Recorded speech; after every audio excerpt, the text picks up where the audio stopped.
Selamat datang kembali di pembahasan mendalam kita. Nah, Anda sudah berbagi kutipan menarik nih dari buku The Growth Dilemma, tepatnya dari bagian pendahuluan ya, yang judulnya The Struggle is Real.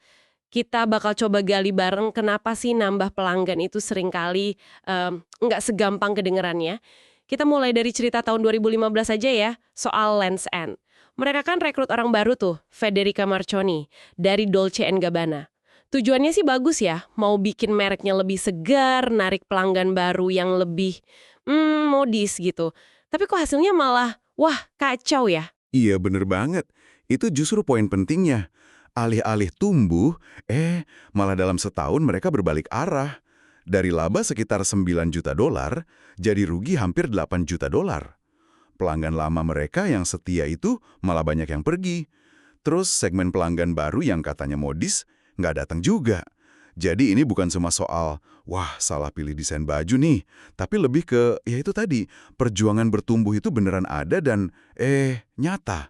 Oke oke, mari kita bedah nih. Kesalahan utamanya Lands' End itu di mana sih menurut buku ini? Kok bisa sampai separah itu? Nah, kesalahan mendasarnya itu cara pandang mereka. Mereka kayak nganggep pelanggan baru itu ya tinggal ditambahin aja gitu. Kayak nambah angka di spreadsheet, padahal mereka nggak mikirin dampaknya ke pelanggan lama atau ke apa ya, ekosistem merek yang udah ada. Buku ini bilang basis pelanggan itu kayak ya ekosistem dinamis. Ekosistem dinamis ya, menarik itu. Iya, jadi nilai yang didapat satu pelanggan dari sebuah merek itu sebagian tergantung sama siapa pelanggan lainnya, siapa lagi yang pakai merek itu juga, gitu loh. Ah, oke oke. Jadi kayak lingkungan sosialnya gitu ya di dalam merek itu? Betul. Lands' End ini kan coba narik orang yang mau, katakanlah, jumpsuit koktail yang keren gitu ya. Tapi di saat yang sama, mereka juga masih ngelayanin pelanggan lama yang nyarinya, sweater rajut yang nyaman buat di rumah. Perubahan citra dan produk yang, apa ya, terlalu cepat dan drastis, ini malah bikin bingung. Terus jadi kayak ada bentrokan identitas gitu. Mereka, ya bisa dibilang, gagal total mempertimbangkan gimana dua kelompok pelanggan ini mungkin nggak cocok. Atau malah bikin satu sama lain jadi nggak nyaman sama mereknya. Masuk akal sih. Jadi pelanggan lama merasa, wah ini bukan merek gue lagi. Terus yang baru juga mungkin mikir, kok merek ini aneh ya, nggak jelas arahnya. Tepat sekali. Dan ini kan relevan banget ya sama kondisi sekarang. Banyak perusahaan kan kayaknya terobsesi banget sama pertumbuhan. Istilahnya aja udah macam-macam. Ada growth hacking, growth marketing. Iya, iya, sering dengar tuh. Fokusnya nyema nambah pengguna baru, ujung-ujungnya pendapatan baru. Nah, disitulah letak perjuangannya, the struggle-nya. Pertumbuhan itu secara inherent memperbesar kompleksitas.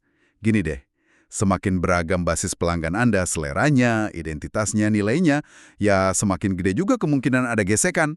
Mau ubah produk buat segmen A, segmen B jadi nggak seneng. Mau ikutin nilai-nilai yang dianut kelompok C, kelompok D tersinggung. Merek itu kan bisa jadi kayak penanda identitas buat satu grup, yang justru bikin grup lain jadi, ogah samaan sama mereka. Konflik jadi kayak, hampir nggak bisa dihindari kalau skalanya makin besar. Jadi ini bukan sekedar soal nambahin pelanggan satu persatu ya, tapi lebih ke mengelola hubungan antar segmen pelanggan itu sendiri. Persis, itu intinya. Makanya buku ini ngenalin konsep yang namanya Segment Relationship Management, disingkat SRM. Atau kalau di Indonesiain, ya manajemen hubungan antar segmen lah. Ini tuh beda sama pemasaran target biasa ya. Kalau pemasaran target kan seringnya lihat per segmen aja, sendiri-sendiri. Nah, SRM ini ngelihatnya sebagai satu sistem. Sistem yang saling terhubung gitu. Iya, sistem yang saling terhubung. SRM ini fokusnya ke gimana segmen-segmen pelanggan itu bisa saling menciptakan. Atau malah sebaliknya, menghancurkan nilai merek, justru karena hubungan mereka satu sama lain. Ini lebih dari sekedar nargetin iklan ke grup tertentu. Menarik. Buku ini ada ngasih petunjuk nggak? Gimana caranya SRM ini bisa dipakai buat bukan cuma ngindarin masalah kayak Lands' End tadi, tapi justru buat menciptakan peluang. Mungkin Lands' End bisa aja pakai segmen baru yang katakanlah berbeda, tapi bisa bantu geser citra mereknya pelan-pelan gitu, bukan dengan cara yang maksa kayak kemarin. Buku ini memang mengisyaratkan ke arah sana sih. Mengelola hubungan antar segmen ini bukan cuma soal manajemen risiko aja, tapi bisa juga jadi sumber inovasi atau peluang strategis. Mungkin aja ada cara buat ngenalin segmen baru yang kehadirannya justru, memperkuat atau mengubah persepsi merek secara positif di mata segmen lain. Tapi ya itu, harus dikelola dengan hati-hati banget. Intinya, pahami dinamika sosial di dalam basis pelanggan Anda. Oke, jadi kesimpulan penting dari bagian awal buku ini. Perjuangan pertumbuhan itu nyata banget ya. Karena pelanggan itu nggak berdiri sendiri-sendiri. Mereka saling mempengaruhi dalam ekosistem merek. Nambah pelanggan baru tanpa mikirin interaksi antar segmen itu, wah bisa jadi resep bencana. Kayak kasus Lens End tadi. Jadi strategi pertumbuhan itu harus ngelihat basis pelanggan sebagai, satu sistem utuh yang saling terkait. Betul sekali.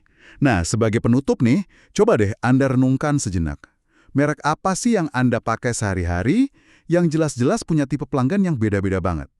Terus coba pikirin, menurut Anda, gimana merek itu ngelola atau mungkin gagal mengelola potensi konflik atau gesekan antar kelompok pelanggan itu? Ada tanda-tanda apa yang bisa Anda lihat? Di produknya kah, iklannya, atau pengalamannya mungkin? Ini pertanyaan menarik buat diamati di sekitar kita.